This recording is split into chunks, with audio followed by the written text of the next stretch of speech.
Le pâtre et le lion.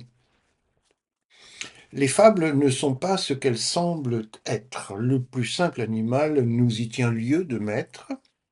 Une morale nue apporte de l'ennui. Le conte fait passer le précepte avec lui. En ces sortes de feintes, il faut instruire et plaire, et compter pour compter me semble peu d'affaires. Car c'est par cette raison qu'égayant leur esprit, nombre de gens fameux en ce genre ont écrit. Tous ont fui l'ornement et le trop détendu. On ne voit point chez eux de paroles perdues. Phèdre était si succinct qu'aucuns l'en ont blâmé. Ésope, en moins de mots, s'est encore exprimé. Mais sur tous, certains Grecs renchérit et se piquent d'une élégance laconique. Il renferme toujours son conte en 4 vers, bien ou mal, je le laisse à juger aux experts. Voyons-le avec Ésope en un sujet semblable. L'un amène un chasseur, l'autre un pâtre en sa fable. J'ai suivi leur projet quant à l'événement, y cousant en chemin quelques traits seulement.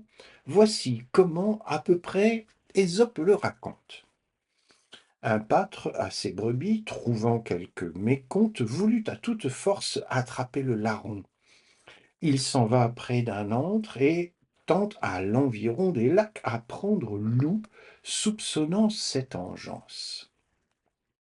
Avant que partir de ces lieux, si tu fais, disait-il, ô monarque des dieux, que le drôle à ces lacs se prenne en ma présence et que je goûte ce plaisir, parmi 20 veaux, je veux choisir le plus gras et t'en faire offrande. À ces mots, sort de l'antre un lion grand et fort. Le pâtre se tapit et dit à demi-mort que l'homme ne sait guère, hélas, ce qu'il demande. Pour trouver le larron qui détruit mon troupeau et le voir en ces lacs pris avant que je parte, ô monarque des dieux, je t'ai promis un veau. Je te promets un bœuf si tu fais qu'il s'écarte. C'est ainsi que l'a dit le principal auteur. Passons à son imitateur. Un fanfaron, amateur de la chasse, venant de perdre un chien de bonne race qu'il soupçonnait dans le corps d'un lion, vit un berger. Enseigne-moi de grâce de mon voleur, lui dit-il, la maison, que de ce pas je me fasse raison. Le berger dit, c'est vers cette montagne. En lui payant de tribut un mouton par chaque mois, j'erre dans la campagne comme il me plaît et je suis en repos. Dans le moment qu'il tenait ces propos, le lion sort et vient d'un pas agile. Le fanfaron aussitôt d'esquiver. Ô Jupiter, montre-moi quelque asile, s'écria-t-il, qui me puisse sauver.